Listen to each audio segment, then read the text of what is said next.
اعوذ باللہ من الشیطان اللعین الرجیم بسم اللہ الرحمن الرحیم الحمد للہ رب العالمین وصلی اللہ علی سیدنا محمد واہل بیتہ الطاہرین۔ اللهم صل على محمد وآل محمد وعجل فرجه۔ اما بعد، آپ کی خدمت مقدس میں فقہی مسائل کے بیان کے سلسلے میں ویسے تو خمس کے مسائل بیان کیے جا رہے ہیں، مگر ہر روز آپ کی خدمت میں کوئی ایک حدیث اپنی اصلاح کے لیے اور آپ کی خدمت میں ثواب حاصل کرنے کے لیے پیش کیا کرتا ہوں۔ سرکار ختم یہ مرتبہ صلی اللہ علیہ وآلہ ارشاد فرماتے ہیں، اللهم صل على محمد وآل محمد وعجل فرجه۔ من ارضى والدیہ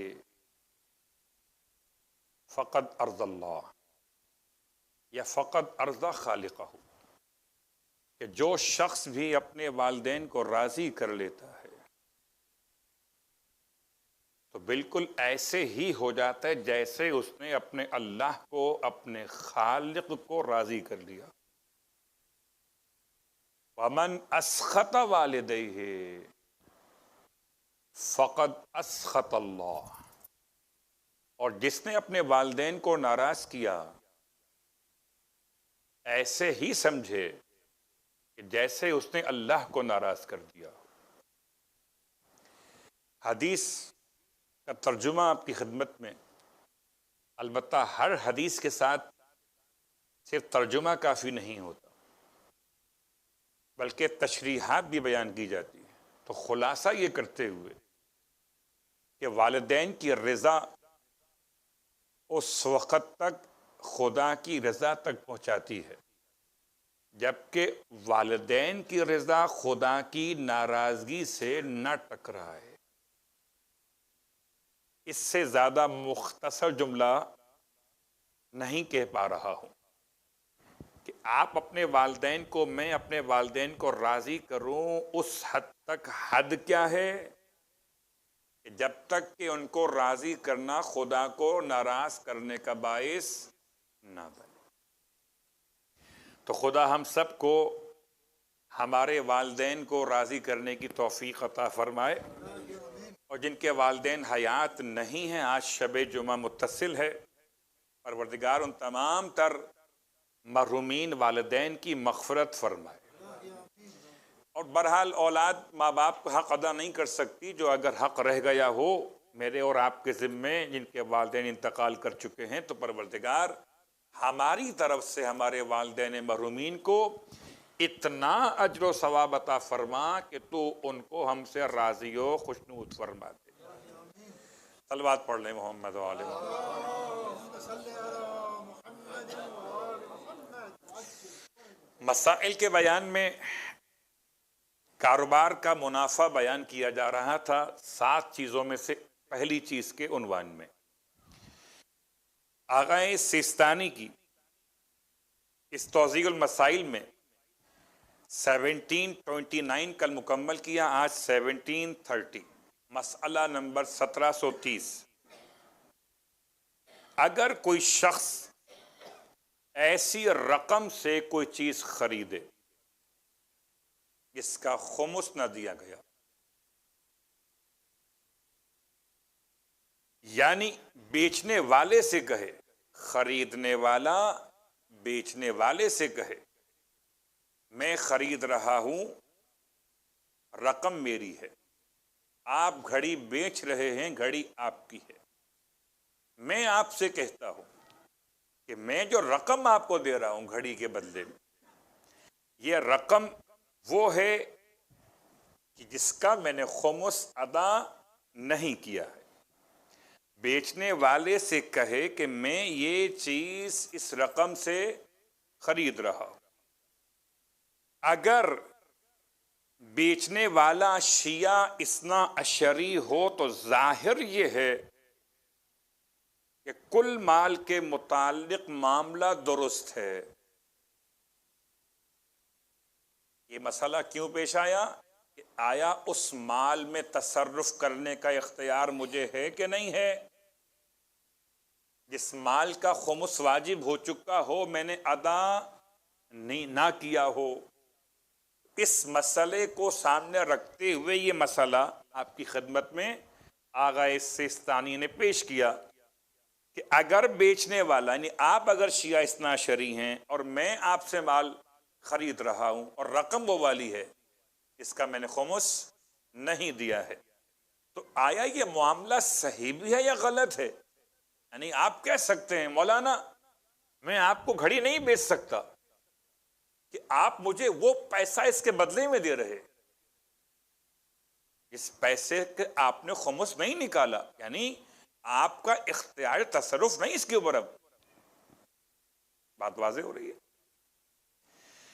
اگر ایسا کوئی مسئلہ ہو کہ معاملہ ہی غلط ہو جائے تو بات ختم ہو جائے، لیکن آقا لکھتے ہیں نہیں، ظاہر یہ ہے کہ کل مال کے متعلق معاملہ درست ہے، یعنی آپ بیچ سکتے ہیں اور میں خرید سکتا ہوں، میرا خریدنا موضوع نہیں ہے، آپ کا بیچنا موضوع بن رہا،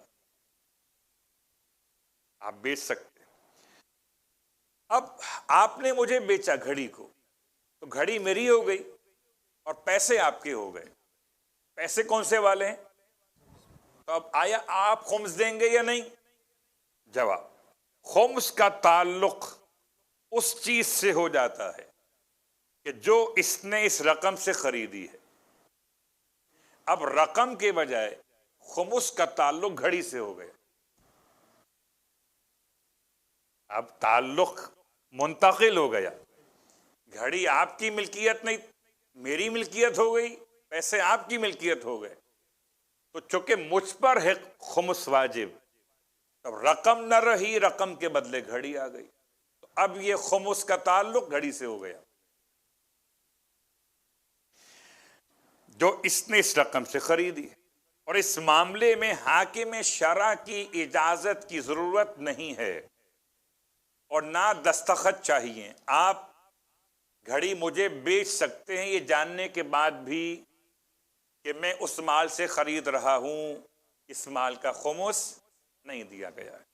بات واضح ہو گئی انشاءاللہ۔ اس کے بعد اگلا مسئلہ نمبر 1731، 1731 نمبر کا مسئلہ، اگر کوئی شخص کوئی چیز خریدے اور معاملہ طے کرنے کے بعد اس کی قیمت اس رقم سے ادا کرے اس کا خمس نہ دیا ہو، دونوں میں کیا فرق ہے؟ وہاں پر میں نے آپ سے کہہ دیا تھا، آپ جانتے تھے کہ رقم کون سی والی ہے۔ یہاں پر کیا ہے؟ اگر کوئی شخص کوئی چیز خریدے، اب آپ مجھ سے خرید رہے ہیں اور معاملہ طے کرنے کے بعد اس کی قیمت جو آپ مجھے ادا کر رہے ہیں اس رقم سے ادا کریں، اس کا خمس نہ دیا ہو، تو جو معاملہ اس نے کیا ہے، اس نے خریدنے والے نے، وہ صحیح ہے، اور جو رقم اس نے بیچنے والے کو دی ہے اس کے خمس کے لیے وہ خمس کے مستحقین کا مقروض ہے۔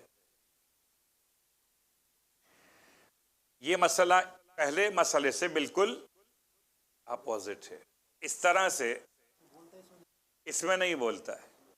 اب ہوا کیا کہ پہلے پیسے میں آپ کو دے رہا تھا، گھڑی میرے پاس تھی، اب گھڑی میں آپ کو دے رہا ہوں، پیسے میرے پاس ہیں، مجھ پر چونکہ خمس واجب ہو چکا ہے تو یہ واجب ہو جانے کا مسئلہ اس پیسے سے متعلق ہے، میں خمس کے مستحقین کا مقروض ہوں، اگر میں نے اس مال کا خمس ادا نہیں کیا تو یہ واجب ٹرانسفر نہیں ہوتا، بیچنے والے کا خریدنے والے پر، خریدنے والے کا بیچنے والے پر۔ ایسا نہیں ہو سکتا کہ آپ کے پاس رقم پہنچے، گھڑی میرے پاس پہنچے اور آپ سے کہا جائے کہ آپ خمس نکالیں اس کا، ایسا نہیں۔ پھر دیکھیے کہتے ہیں اگر کوئی شخص کوئی چیز خریدے اور معاملہ طے کرنے کے بعد اس کی قیمت اس رقم سے ادا کرے، اس کا خمس نہ دیا، تو جو معاملہ اس نے کیا وہ صحیح ہے اور جو رقم اس نے بیچنے والے کو دی ہے اس کے خمس کے لیے وہ خمس کے مستحقین کا مقروض ہے، اپنے پاس سے ادا کرے۔ وہ رقم چلی گئی، اب یہ ان کا مقروض ہے کہ جو مستحقین خمس ہے۔ اب آئیے اگلا مسئلہ، مسئلہ نمبر 1732 1732۔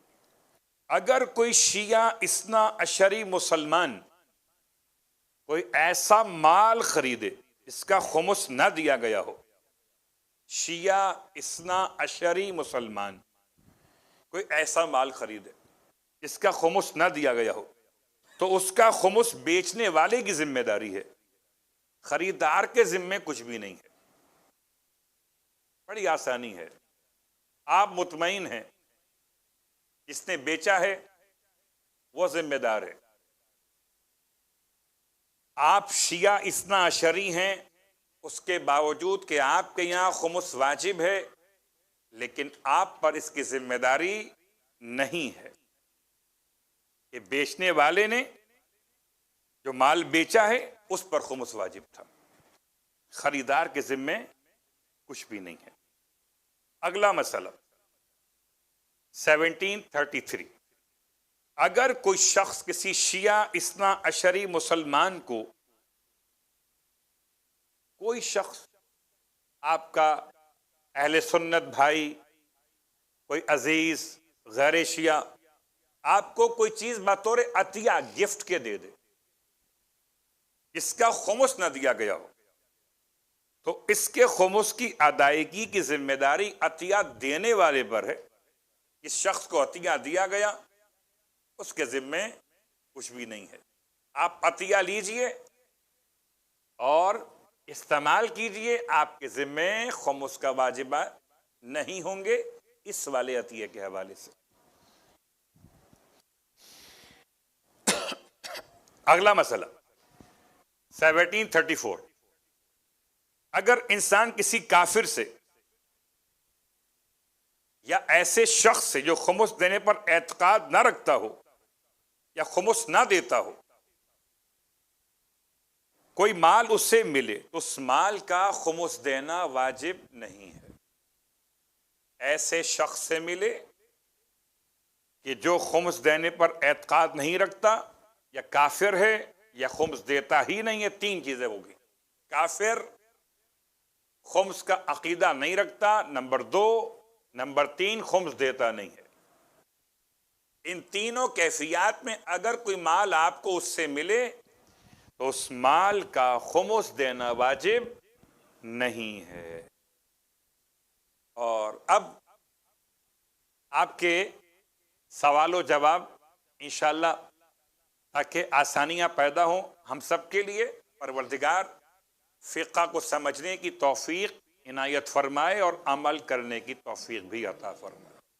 کوئی سوال آپ کا ہے؟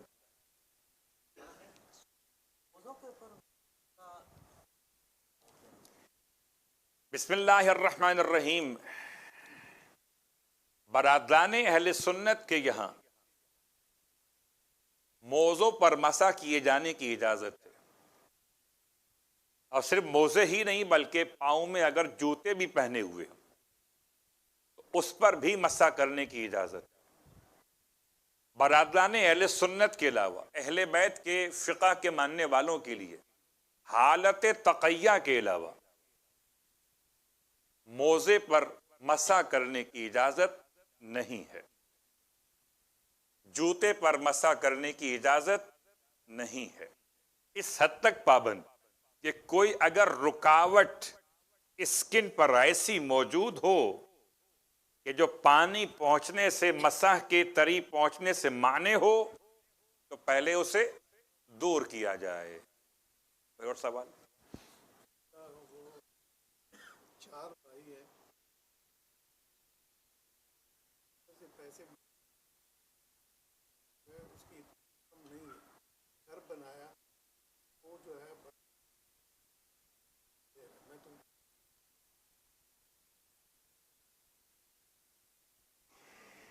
بسم اللہ الرحمن الرحیم۔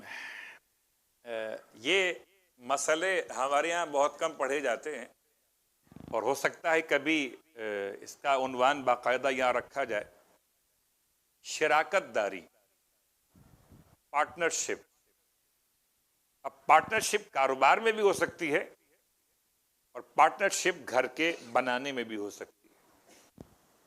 4 بھائی ہیں، چاروں بھائی اگر مل کر شراکت داری کریں کسی کاروبار کے لیے، یا شراکت داری کریں مکان کی تعمیر کے لیے، تو باقاعدہ اس کے لیے ایک معاہدہ مرتب کیا جاتا ہے۔ اور اگر معاہدہ نہیں ہے تو اخلاقی اعتبار سے، فقہی اعتبار سے کسی بھائی کا مال بھائی پر روک لینا شرعاً جائز نہیں ہے۔ اس ایک بھائی کو اختیار نہیں ہے کہ باقی 3 بھائیوں کو اس مکان سے بے دخل کرے۔ اس مکان کے بنانے میں، چلانے میں تینوں بھائیوں نے پارٹیسپیٹ کیا ہوا ہے۔ شرعاً تو اس کو اس کی اجازت نہیں ہے، لیکن شرعاً ان تینوں کی ذمہ داری ہے کہ یہ پارٹنرشپ کرنے سے پہلے معاہدے کو تحریر کی شکل میں لے کر آتے۔ اور سوال؟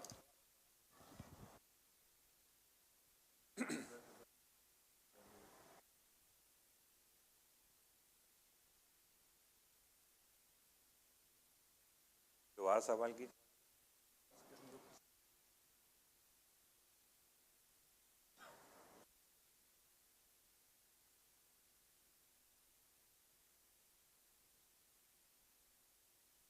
بسم اللہ الرحمن الرحیم۔ یہ سوال جو ہم سمجھے وہ یہ کہ اگر میں اپنی نماز قضا اور روزہ قضا، میرے انتقال ہونے کے بعد میرے کسی وارث نے پیسہ میری قضا نماز اور قضا روزے کی اجرت کے طور پر کسی مومن کو دیا، اور اس مومن کو یہ بات معلوم ہے کہ اس پیسے کا خمس ادا نہیں کیا گیا، یہ سوال تھا۔ وہی مطلب جو پیسہ دیا گیا اجرت کے طور پر، مطلب مرحوم کی نیابت میں خمس دینے کی ذمہ داری اجیر پہ نہیں ہے۔ اجیر پہ یعنی اجرت لینے والے پر نہیں ہے، یہ ذمہ داری مرحوم کے ورثاء پر ہے کہ مال کو تقسیم کرنے سے پہلے اس کے واجبات کو ادا کریں۔ ٹھیک ہے، کوئی اور سوال؟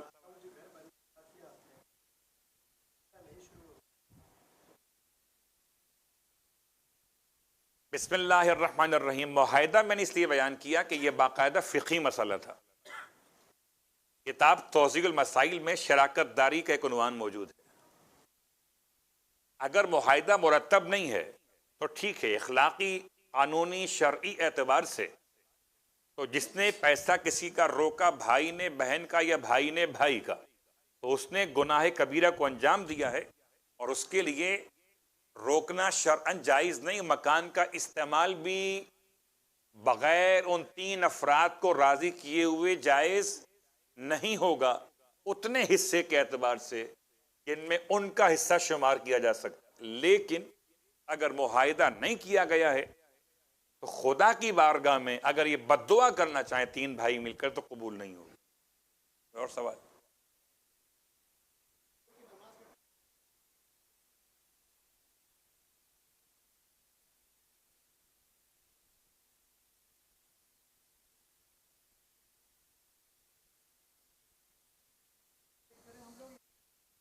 بسم اللہ الرحمن الرحیم۔ جیسے کہ اوقاف جعفریہ شارقہ کے علماء نے جو مرتب کیا ہے نظام الاوقات نماز، اس میں یہ بات نیچے لکھ دی گئی ہے کہ نماز فجر کے وقت کے 10 منٹ کے بعد احتیاطاً 10 منٹ کا ٹائم دے کے اس کو انجام دیا جائے۔ تو اس کا مطلب یہ ہے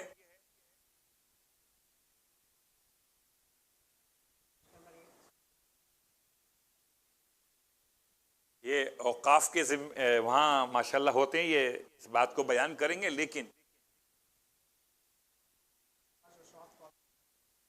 دیکھیے بات کہ ہو سکتا ہے کہ آپ کے پاس جو پہنچی ہو اس میں نہ ہو، مگر میرے پاس جو انہوں نے پہنچائی اس میں موجود ہے، اور اگر احتیاط پر عمل کریں تو زیادہ بہتر ہے۔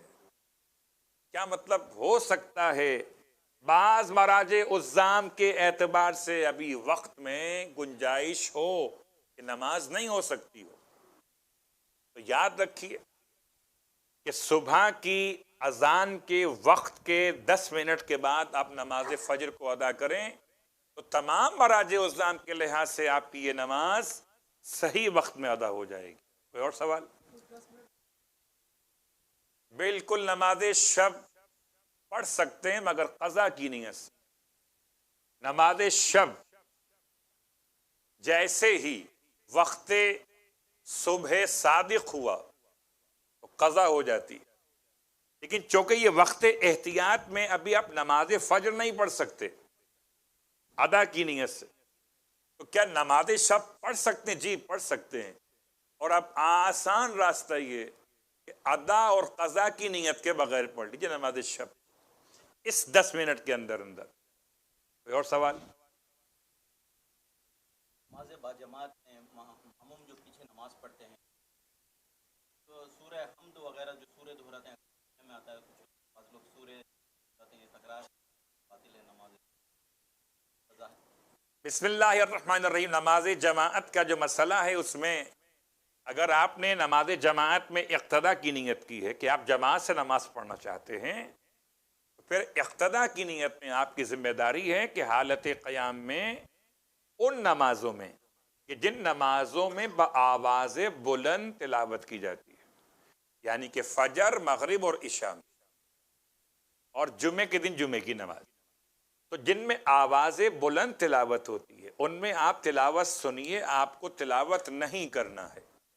اگر تلاوت آپ نے غلطی سے کی تو نماز باطل نہیں ہے، نہ جماعت باطل ہے، اور اگر جان بوجھ کے کی تو آپ کی نماز جماعت نہیں ہوگی، پھر نماز فرادہ کی ذمہ داری آپ کو ادا کرنا ہوگی کہ آپ کی نماز اب جماعت کے ساتھ نہیں رہی، مگر جب تک آپ کو آواز آتی رہے تلاوت کی، یعنی کہ ولو ہم ہما ہی کیوں نہ ہو، تھوڑی تھوڑی آواز، ایاک نعبدو، پھر غائب ہو گئی آواز، پھر آئی اہدنا، پھر غائب ہو گئی آواز، اتنا بھی اگر آواز آ رہی ہے تو آپ نے تلاوت کو سننا ہے، اور اگر بالکل آواز نہیں آ رہی تو پھر آپ نے تلاوت کرنا ہے، پھر تلاوت کرنا ہے جماعت کی نیت کے ساتھ۔ ظہر اثر کا مسئلہ اس سے مختلف، اس میں حالت قیام میں خاموش رہنے سے افضل ذکر خدا کرنا۔ ذکر خدا کا مطلب تلاوت نہیں ہے، سبحان اللہ سبحان اللہ سبحان اللہ، اللہ اکبر اللہ اکبر اللہ اکبر، کوئی اللہ کا نام لے کر اپنے حالت قیام میں اپنے آپ کو انتشار خیالات سے بچائیے اور جماعت کا ثواب بھی حاصل کیجئے صلوات پڑھتے ہوئے۔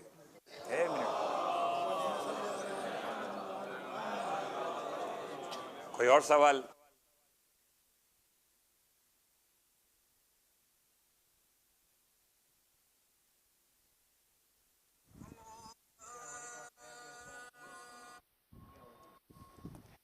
اگر یہ مسئلہ معلوم نہیں تھا اور نماز پڑھ لی اور نماز کے قضا ہونے کے بعد معلوم ہوا تو نماز درست ہے۔